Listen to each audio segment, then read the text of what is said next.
All right, welcome back to the Modern Revolution. My name is Pete Deely. I appreciate you guys coming back yet again. Every week we have the divine smiling on us and bringing us very interesting people to talk to. And the divine smiled on me twice here because we've spoken to Dr. Ravi Iyer in the past and we did a conversation, but I am fortunate enough to talk to him again. So we're going to revisit some of our topics and catch up with where he's been since. So, Dr. Iyer, thank you for making time for me again. Thank you. Peter, it's a pleasure to be with you. We talked pretty in depth on certain very profound aspects, and so looking forward to continue the conversation. Thank you. Yeah, well, I mean, you have such a fascinating point of view on so many different things, and a set of experiences that I think are, if not unique, unusually profound, and that you've been able to have this life full of so many different things. And I don't go through and introduce my guests, and for you in particular, if I went through and talked about all your accomplishments and accolades, we wouldn't have any time to talk. So, I mean, you have an extraordinary amount of practical accomplishments, but what I liked about our conversation was your level of self-awareness about how you have become, you started in one part of your life, and each time you've kind of gone along in these different phases, you seem to understand them very well. And what I took away in terms of language from our previous conversation was this idea of a person's experience, which is in some ways like the raw materials of their life, what they're going through, and then the narrative of that experience and the story that they're building in their head. And that over time, with distance from any given experience, the narrative gets often grooved in one way, and sometimes you have to ungroove the story in your head to re-see it in different lights. And there was it's a very practical way to talk about a person's life in terms of them. Some people grow in one particular direction and they never kind of stop, regroup, reframe. And I don't know, those are the things that kind of struck me. So since I saw you last, maybe you could talk a little bit about your experience. Tell us some of the things that have happened and some of the things you've been thinking about. I really like the way you use the word, the language. Not too many people use the word language as a means of defining the way they experience their life. Plato once said that the unexamined life is not worth living. Right. I think it was Plato. But the thing is, what we don't realize very often is that we literally live our world based upon our description of it. We live our life based upon our description of it. So essentially, it is our language that is the content of our life. Right. And so there is a conundrum here, and it has both the power to enslave as well as the power to free us. Yeah. Nice. Once you understand that language is how you describe, create, and experience life, then you realize that by being unconscious about the language we use, we become slaves to the content of our life. I'll repeat. Right. So to paraphrase back, I mean, as we build the narrative of our life, such as our life, and if we stay stuck in that narrative and language, then it's fixed, is kind of what I hear you say. Like if Correct. So to the extent that you are unconscious users of language, where language just spouts through on the trigger of the moment, on the impulse of the moment, and you are just spouting words to describe your life without examining its true content, to that extent, you remain a slave of a preformed narrative. Yes. And this is something most people do not understand. And I'm going to simplify it further because there are going to be people listening to me and Mm-hmm. saying, what is this guy talking about? What do you Mm-hmm. mean preformed narrative? I see most of us just describe our experience as if our experience is the event of our life. Mm-hmm. And I don't know if I said it before, but the event of our life is the physical impact of our environment on our five senses. Mm-hmm. Photons hitting our retina, Mm-hmm. molecules going up our nose to give us sense of smell, molecules falling on our tongue, molecules hitting our skin and giving us touch, wind hitting our eardrum, giving us sound. Now, these five impacts, and that is what they are, impacts. Right. These five impacts produce the events of our life. Right. But side by side with the impact, our awareness has a property, just like water has wetness and flowing, fire has heat and light. Mm-hmm. So, like that, the ability to perceive these impacts is one aspect of consciousness. Side by side, indivisible with it almost, is the ability to create a story out of it. And so, out of the simultaneously with these events, a name, form, label, classification pops up. And the domain in which it pops up is always language. Mm-hmm. Language is how these name and form pop up. And in that instant, when the language pops up, your universe is created, your life is created. Now, if you are not conscious of the language popping up, you are a passive consumer of life as it emanates from your consciousness. So does it work in the inverse? For example, Yes, there's been, absolutely. right? So we often hear of the notion of positive mental attitude, positive thoughts, positive language with ourselves. And so if you start with the language and work your way back to the experience, can you reframe the universe against the way you describe it? Yes, and that is what the ancient Indian sages uh, they actually said this. They said they talked about the phonemes of language as matra. The script, the Sanskrit script, has 51 consonants Okay. and it has 16 vowels. Okay. So there are, so they talked about the script of language as matra, and each letter is governed by a goddess, and the Mm, name of the goddess is called Matrika or Little Mother.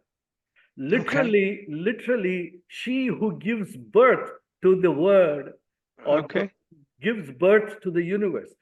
Right. So, so they understood, the ancient Indians understood very well that language is the source of our creation. We create our world through language, Hmm. and out of that, they came upon the word mantra. The mantra literally means that which upon contemplation saves you.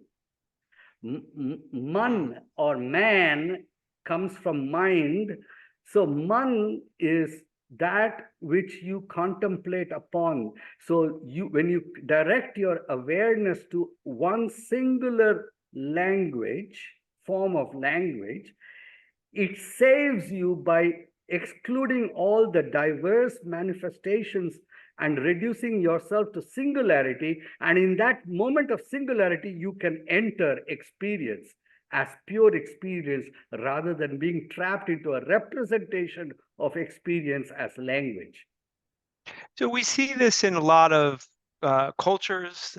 We see this in a lot of religions. We see this in a lot of like philosophical points of view, right? I'm thinking of as a man thinketh, so shall he be, right? I mean, there we see this notion showing up in a variety of context. So ancient wisdom, contemporary wisdom, wisdom in different parts of the world. Um, so in terms of ways in which this knowledge moves you towards an experience that you want, right? Like presumably the notion of like the singularity includes preferences, so as you look to shape your own language, you're shaping your own universe, presumably along a set of ideas that you want to live out of. So I'm like curious when someone's listening to you, if they follow the point of view, how do they take what you're suggesting and use that information So in a yeah, really yeah. useful, practical So, manner? so a lot of people will talk about this and they just think about it in the abstract as if it is some abstract zoning out Right. into an abstract zone where you just float away into the void or something like that. What people don't realize is that the person who has the ability to stand in experience has Hmm. the ability to create the world he lives in. Okay. So when you say stand in experience, does that mean when you're talking about the molecules, the photons hitting our eyes, like okay, yeah, go Uh, ahead, explain. so at the instant, so you it's like bicycle riding. So bicycle riding, the act of balance, no matter how much I describe balance, Right. balance does not, you cannot understand balance, you can Yes. only experience balance. Right. I can keep talking about balance in all its and dissect Right. Yeah. all its components out Sure. to the finest detail. It will not impart balance to you. Right. So the experience of balance comes down to a muscular ability to define at a muscular level the act of finding that fine line between falling and not falling. Right.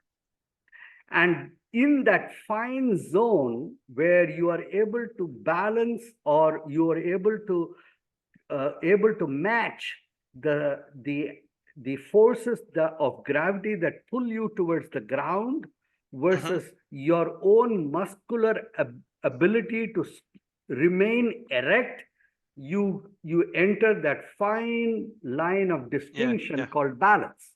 Right. So balance resides in developing within your own body the ability to make a distinction between balance and falling Yes. or balance and no balance. Right. So the experience of balance comes by acquiring the ability to make that distinction between what is balance and what is not balance. Right. Yes. Like that, Excuse me. to acquire the ability to stay in experience, you have to start with a bicycle with training wheels Right. Right. and Right. go through a set of exercises where you develop this ability to make a distinction between the event of your life and the story of your life.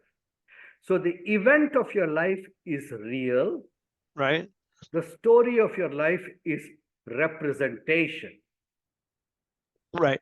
Right. Right. Right. So reality is one thing, and so the reality of the kiss is not the same as the representation of a kiss. The Right. reality of sugar is not the same as the representation of sweet. The reality of balance is not the same as the description or the representation of balance. Right. So people have become so attuned to representation that they have forgotten reality. Right. So a person experiences the reality of being alive in love once in his life, and then he lives the rest of 70 years of existence with just the representation of love. That's interesting. Yeah, And yeah. you wonder why you go through life feeling dull and hopeless, because the representation is only a dream of what once was. Yes.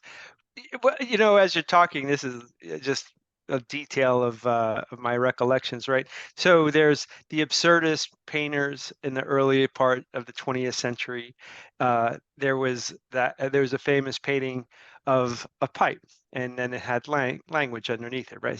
Ce n'est pas un pipe, right? That this is not a pipe. And the point was like, this is a picture of a pipe. This is not a pipe, Correct. and so that, the notion of what you're saying lives in many, lives throughout history in different ways. So tell us a little bit about, I mean, there's great power in the training wheels to begin the process of reconnecting with the experience, and tell us about that. Yeah. So once a person develops the power to consciously create space. Right. See, right now, your consciousness experiences reality, Mm-hmm. and the creation of a narrative is occurs so close to the experience that there is no space between the two. Okay. And as a result, you are unable to, because you're unable to separate, you have no distinction, you just collapse everything. and and therefore you really do not experience reality in its pure undiluted form. You experience a mishmash of representation and reality, and because the representation is just the representation of the moment, one person's representation is slightly different than the other person, and therein comes the huge Tower of Babel, uh, Yes. Right. uh, of misunderstandings and all the complex problems that emerge from there. But if you are able to create space, even if it is just 3 seconds of space, Mm-hmm. you are able to stand and you're able to watch the emergence of the narrative, and you can then have true choice, because then you have choice whether you want to accept this narrative and give it power Mm-hmm. by directing your attention to it, or you wish to just redirect your attention to some other narrative. Yeah, and for me, as you're talking, I think about what people seek what you're talking about, even if they don't know that they seek it. And so for me, thinking about surfing in waves, like Yes. I'm a body surfer, right? And part of the pleasure of being a body surfer is to be forced into the moment, because if you're not paying attention, you're going to get hurt. And so you have no choice but to react to the situation of the moment, which I think is like a lovely example of that type of thing. But then I think about the attraction to and I don't have a judgment about psychedelics, but I think the notion of looking for something to overwhelm you, where you have no choice other than to experience. When I listen to people talk about ayahuasca, their conscious mind is overwhelmed by whatever's going on in the chemical processes of that. But in that overwhelmingness comes something new, because we hear about all of this work going on at St. John's, where psychedelics helping people, end of life stories, addiction So, stories, the reshaping of these narratives. so Peter, the idea of overwhelming is ancient. This is Yes, exactly what people do in all the disciplines. I'll give you examples of each.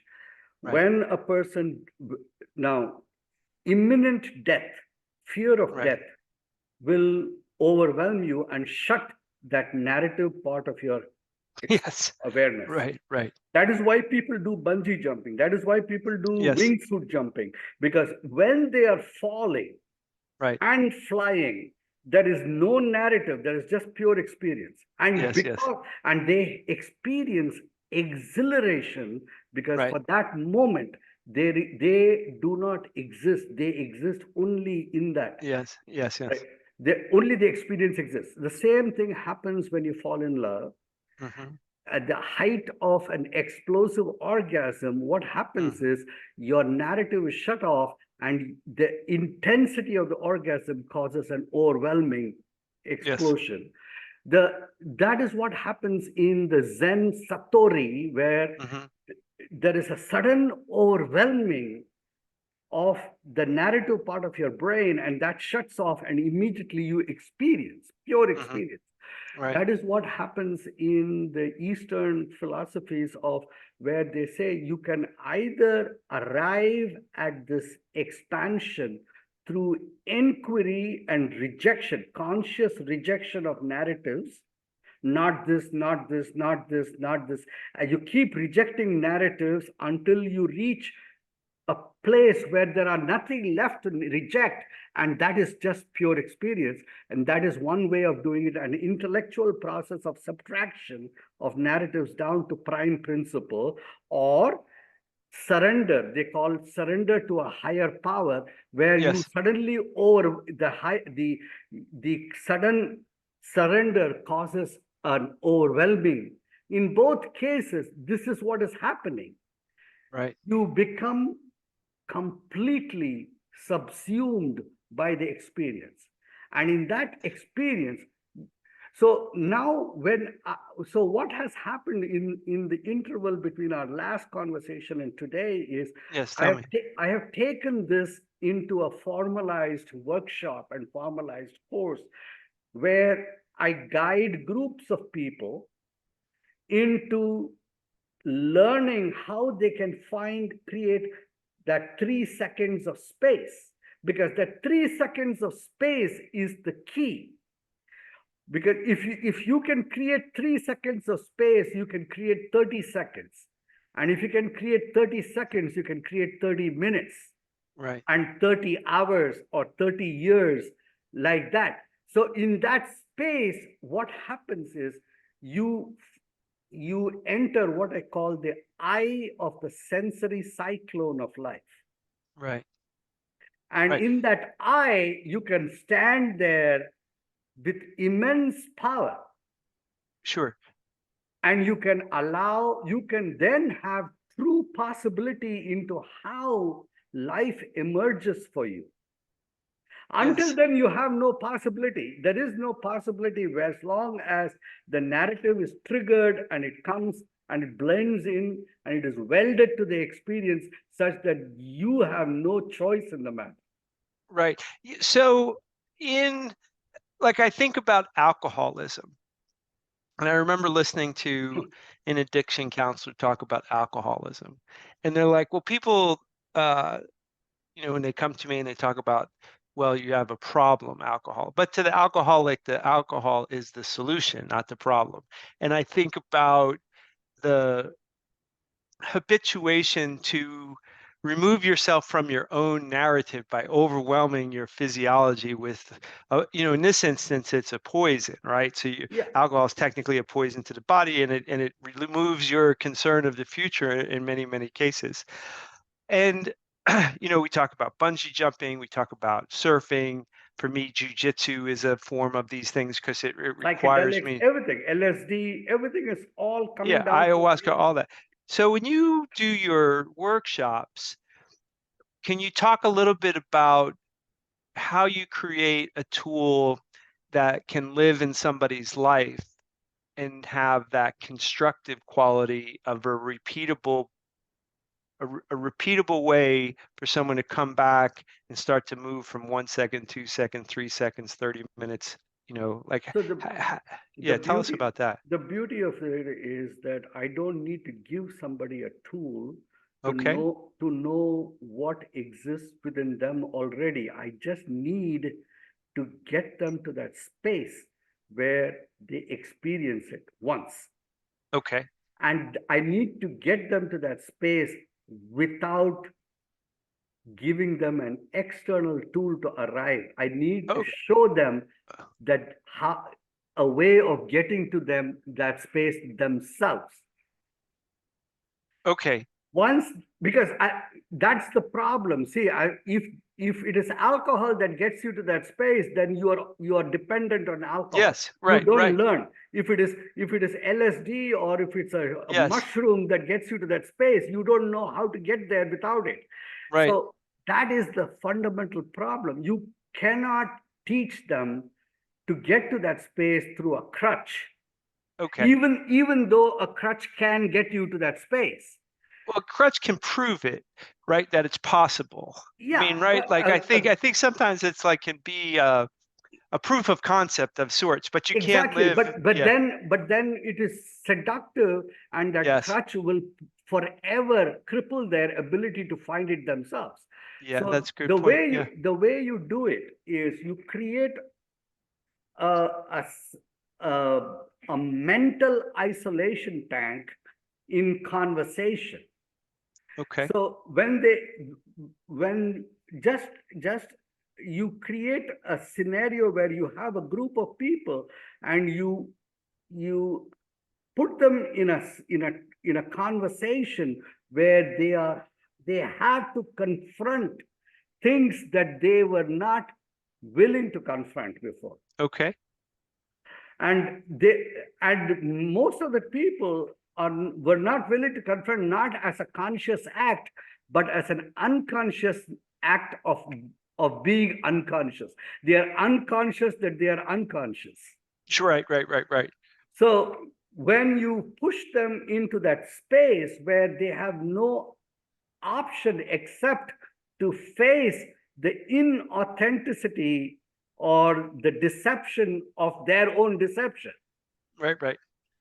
then at that moment you have see, the minute somebody becomes truthful about their untruth, Right. he has become truthful. Yes. That sounds excruciating. Yes, That it is. sounds like an excruciating experience to be confronted with your own Untruthfulness. untruthfulness. Yeah. So so what is that? But there's a But lot that of compassion in it. but that is an overwhelming experience also. Yes, And so tell me about it's a like safe how. space. It's a safe space for it to happen, and it's an overwhelming experience for it to happen. So I think about group meditations that I might have been in, or retreats that I might have to go that I've gone to, right? And they become a version of the ayahuasca trip because the context is not my life. And I am away at a mountain retreat, or I'm sitting in the context of people that I know have my best interests, or I feel at least have my best interest at heart. So can you tell me a little bit about how this becomes the lever to give them a tool that lives outside this overwhelming moment? Because in the confrontation of your own untruth, I can imagine that's such an extreme, that's very potentially a very extreme moment. So So when you show them that, there are yeah, several tell me, things. tell me. So, for example, Peter, right now you're sitting on a chair, Right, right? I want you to experience the contact of your bottom with your chair. right, right. Oh, yeah, Uh, right now, I want you to right do now, that, yeah, right? right. I So want you refocus my consciousness, not on you, conscious but on my on the bottom. bottom of your chair. Right. As you keep now keep paying attention to just the contact of your bottom in your chair. Okay. Yes. As you keep paying attention, I want you to ask yourself this question: when my attention is upon the bottom in touch with the chair, you will forget that you exist in that moment. You remember yourself existing before your attention was there. You'll remember yourself existing after your attention was there. But in the moment when you are actually paying attention, you don't exist. Right. Right? Okay. So, So so you have the observer and the observed, I guess. yes. So when you are focused upon the observation, Right. The entity observer becomes melded into the observed, and the observed and observer both become one unit entity, which are indistinguishable from each other at that moment. They exist as separate only when the observation ends. Yes. All right. In that moment, the observation and the observed and the observer all become one. Right. This is experience. Now, I'm sitting on this chair, whether I'm paying attention or not, and my backside's touching this chair, whether I'm thinking about it or not. So when I place my attention on a thing, does it change it? Does it change the thing? Like I think about quantum It, physics, right? it, Like you it pay changes attention. it changes the representation of the thing. Okay. And because you live your life in representations, in that essence, in that world of representations, Right. that thing gets changed. Okay. So It doesn't people, get changed. It doesn't get changed in the actuality of it, but in big. See, here's the thing. This is where people make a mistake. They keep jumping from description to actuality, and they say that they're talking of the same thing. No, each is distinct. And because they keep hopping so fast from one to other, that is the projector reel that spins 35 frames per second and gives you the illusion of continuity. It is not continuous. You live and experience a world of representation that is extracted out of actual melded observation, observer, and observed, all three melded together. Then you step away and you create this world. Then you go back, observer, observed, all three together. It's called right. the Trinity. The Trinity is one here. This Okay. Trinity is one always in experience. The observer, observed, and the observation is one Right. always. But you step away and create an observer. You create an observer, you create an observed, you create Yeah. an Yeah. observation, and you create a process. That is representation. Then So you let's go. yeah, okay. Well, let's go back to the confrontation of truth, because like what we're talking about can so easily become, a notion of intellectual chess play of this and that and this and that, right? But let's go back to so you've built something to take these ideas and make them live in someone's life. And so what does it look like when you start to create this space where you are aware of the Trinity, you can sort of separate the Trinity, you deal with the notion of complete honesty, and then you confront your own dishonesty. What happens? There are techniques of what I call mental exercises that you do, Okay. and these are not. I didn't create them. They were created Yeah. thousands and thousands of years ago. There's a text that's called Vijnana Bhairava Tantra. There are 151 meditative or methodological exercises Right. that you can use to break the overwhelm the narrative. Okay. One way of overwhelming the narrative is to uh, to visualize yourself as empty space inside your Yes. head. Yes. Yeah. Actually, it's an exercise, they say, that of putting your hand on your head like this, and then Right. experiencing the space inside your head as pure space. Right. Now, Right. for example, we all talk about brain. Do you feel a brain? Right. Right. Yeah. You Right. Right. don't. Yeah. You don't. Yeah. Can you Plus can we you got can you feel your eyes inside you? sure. Yeah. No, no, right, right. Unless they're in pain. But I think the brain, Exactly. by the way, just as a quick aside, like when we The, learn that most of like half the neural cells are in your gut, like, well, where exactly is your brain? yeah,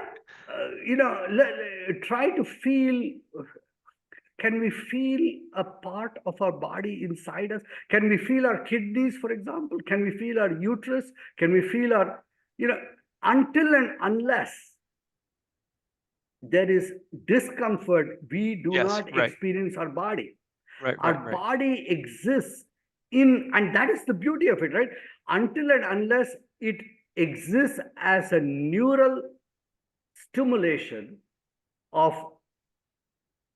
of a few nerves getting activated, you do not have a representation of your body. It has to be asymmetrical to what you're used to, like Exactly, yeah, right. exactly. So that is one of the things here.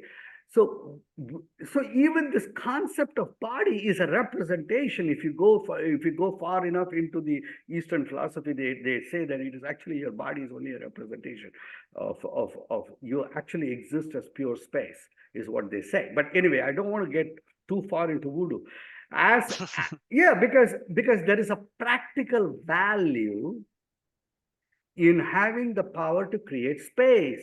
Because when you have space, you can rule your life and you have the ability to lead not only yourself, you have an ability to be a space for other people to manifest as powerful, as free from their narratives.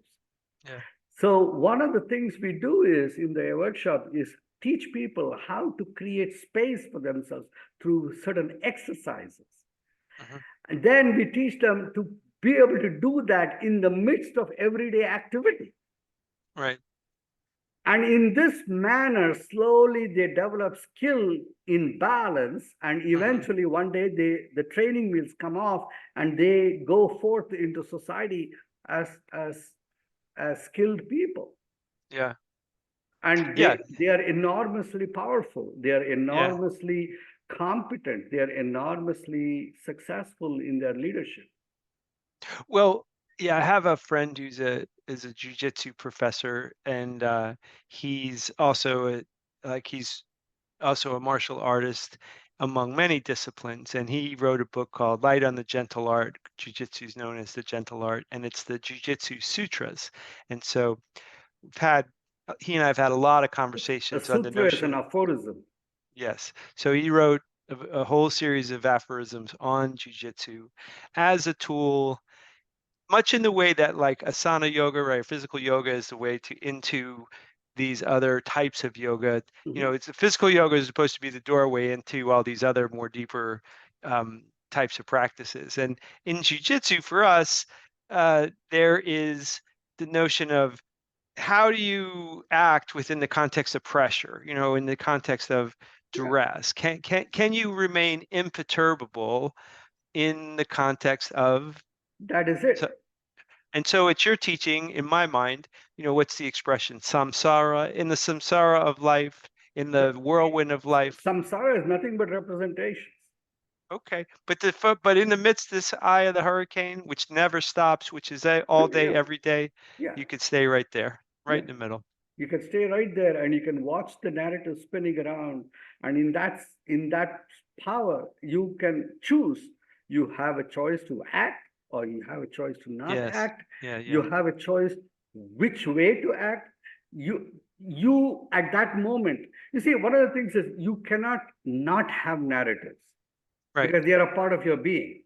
Sure. But you can choose to own your narratives or be owned by them. Right, right. To the extent that you are consciously occupying the space at the center of the vortex, you can own the narratives. To Yes. the extent that you are spinning on the rim of the vortex, you are owned by The, the yeah. narratives. Yes. Well, tell us a little bit. This is a conversation that I think I could have with you for maybe 6 or 7 hours. Tell me a little bit about like ways in which somebody's listening and they want to understand this in a deeper way. They may seek to study. What do you suggest to those people? What are some things that they could do? How could they I, find, for example, things that you've maybe if you written or are ways? no, if you are, right now, the workshop that we create is that I run is called the All Workshop, ALL, Art of Art of Living Leadership, Okay, and nice. it's the it's an actually a play on words. There is a component of the workshop called the Three Musketeer philosophy or Three Musketeer policy, uh, which I think is essential for companies to have. It's called one for all for one. Hmm. But the all in the center of it is the art of living leadership. So it's one for art of living and all for. So it's a Yeah, yeah, play. yeah. It's Very a good. play on that. It's a Hmm. clever play on the words. But the art of living leadership is uh, a Friday evening, Saturday, Sunday in-person workshop that is pretty intense. It's an all-day workshop, but at the end of it, it's followed by four online Zoom conference calls spread out over 4 weeks that to consolidate the gains of the workshop. And then after that, you can come back for periodic refreshers. The workshop itself is quite intense. I'm trying to put together, I'm not trying, I am putting together uh, more abbreviated lecture series that can serve as introductions.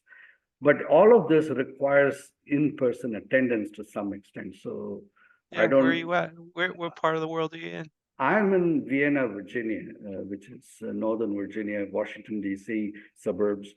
Um, but, if there are a group or an organization that wants to call me in to conduct Sure. it I think the minimum class size would be 10 Hmm. people. It doesn't work with less than 10. Right. Ideally, between 20 would be a wonderful group, not unwieldy, but at the same time, it's diverse enough to produce sufficient space to work with. But 10 is the minimum that would work. Okay. Right. So yeah. So if you're in Vienna, Virginia, you've got a unusual chance to work with Dr. Iyer, and I would suggest you check that out. But it seems as though you've developed something that is like this is something that could potentially be used for the wrong things, right? So I mean, like the No, carefulness. You don't think no, so that no, somebody with no. that there's no chance No, that somebody could because okay, the being of a human being is inherently incorruptible. yes, When you are in that space, you are inherently incorruptible. What is corruptible is everything outside that space, the representations. right.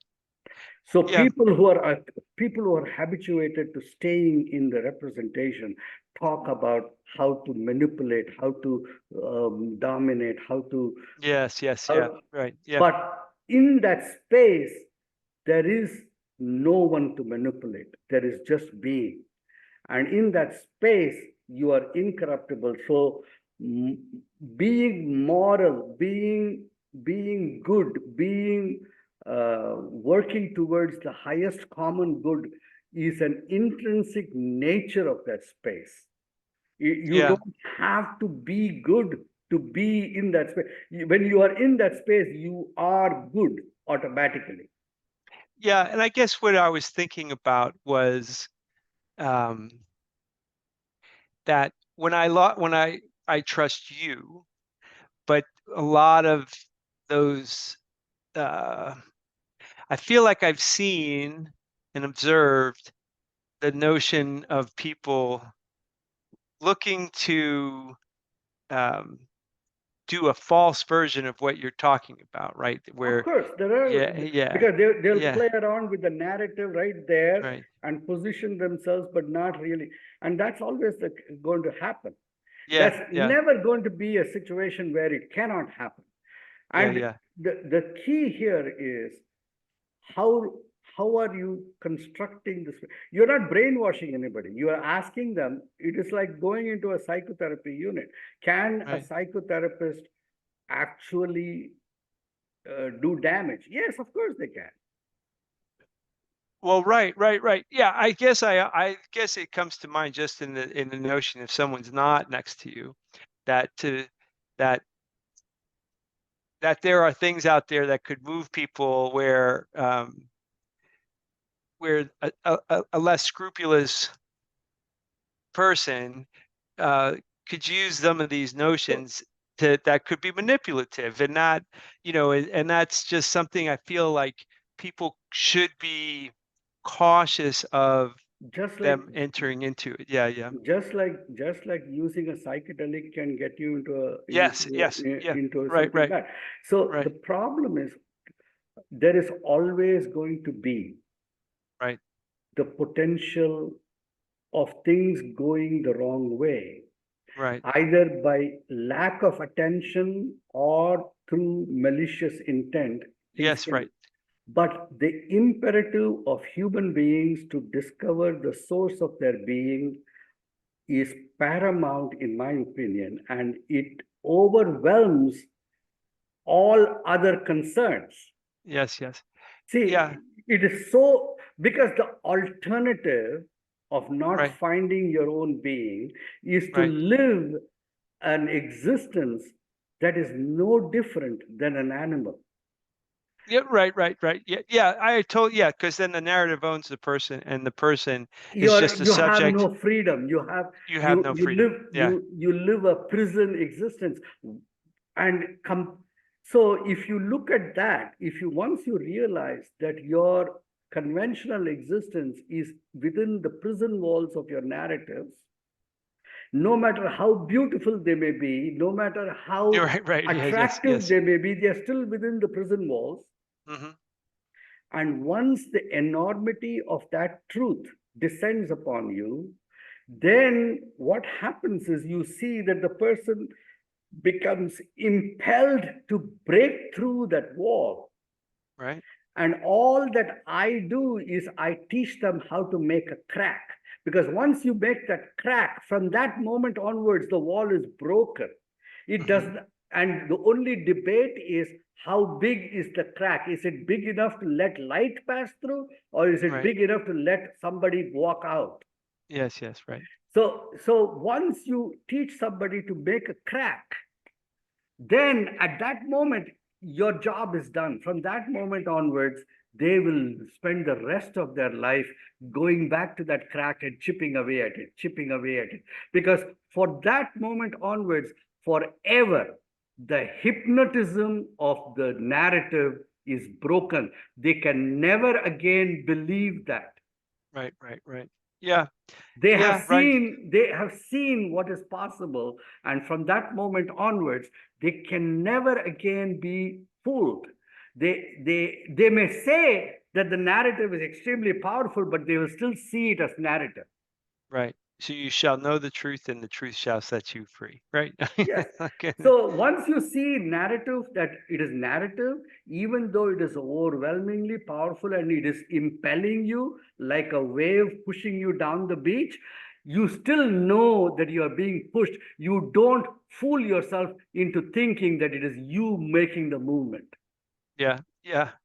Well, let's say somebody wants to learn more about you and like to expand this conversation beyond that. Oh, you Do you just, have any books yeah, that yeah. you could talk about and ways in Well, which people could find you?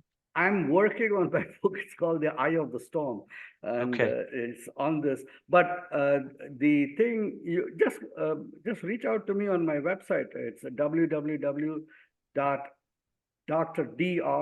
www.driyer.com, drier.com, Okay. And we'll and have you that on can, the show notes. Yeah. yeah, yeah, yeah. That's easy, and So, today we talked, I was bold enough to go slightly deeper into what I Yes, call thank a you. little dangerous territory, because a lot of people, I, I have I have hesitated to talk in this much depth for a long time. Well, I'm honored that you decided to trust me with the conversation. And for those of you listening, this is fortunate. You got a chance to hear something you might not ordinarily get to hear. The I real power is recognizing that you, at any given instant, in your most liberating moments, your most joyous moments, the moments that you remember as the highlight of your life, you are experiencing life in where the Trinity is one. yeah, The observer, the observation, and the observed are melded into one. And in that instant, you hold those moments as your sacred highlights of your life. yeah, When you were in your most powerful, most manifest, most creative, that is it. right, right, And the rest of the moments you spend describing it, right, right, representing it, and yearning and right. trying somehow to go back to it. And you keep making the mistake. So Yeah. I have a poem that I once wrote. I'm going to let me read that. I don't want to read the whole thing, Okay, but it encapsulates it very powerfully. Um, and let's see.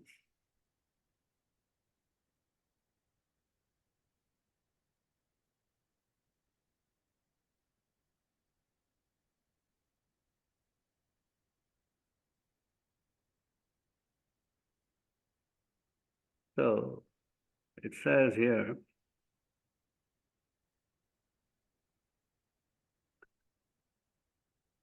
Uh,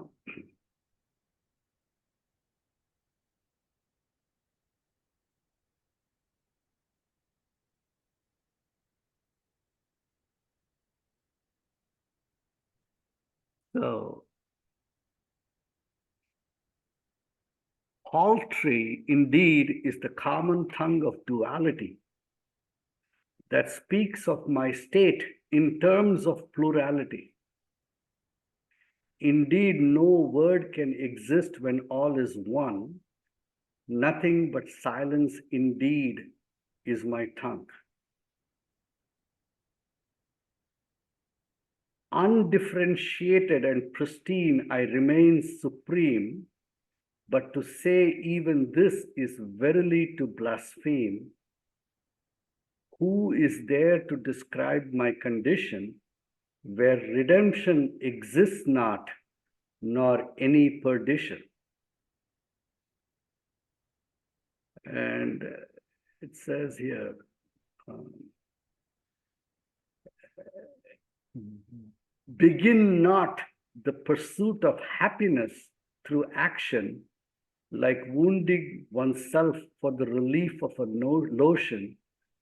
Be not a dog chewing bones bleached in the sun and reveling in the taste of its own bleeding gum.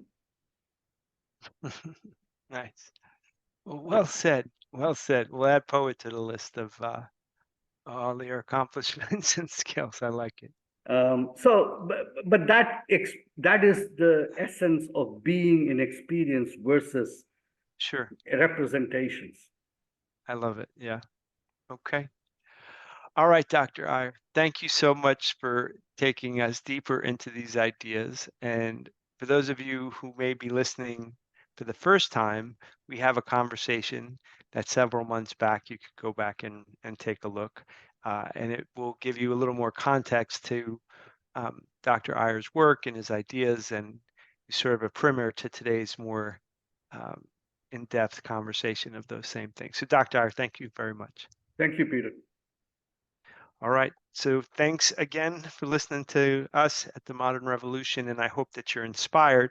I hope you're inspired to listen and to act, but also to think about your own passions and what are the things that or you're trying to teach the world, that you're trying to bring to the world, because the modern revolution needs us all.